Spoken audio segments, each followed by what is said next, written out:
अस्सलामुअलैकुम नाज़रीन, JN news HD के साथ मैं हूं नाइला भट्टी। नजर डालते हैं आज की अहम खबरों पर।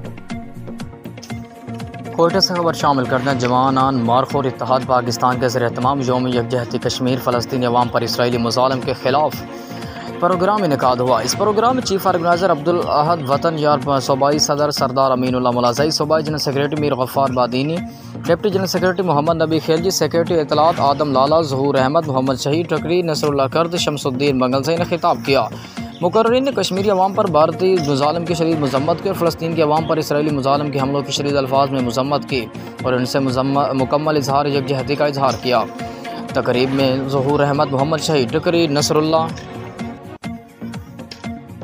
शमसुद्दीन बंगलज़ई, नवा किली से अहमद खान जवाद, मोहम्मद वली ने जवानान मारखोर इत्तेहाद बलूचिस्तान अब्दुल अहद वतन यार, सरदार अमीनुल्लाह मुलाज़ई भी अब्दुल गफ़ार बादीनी की क़यादत में शमूलियत का ऐलान किया।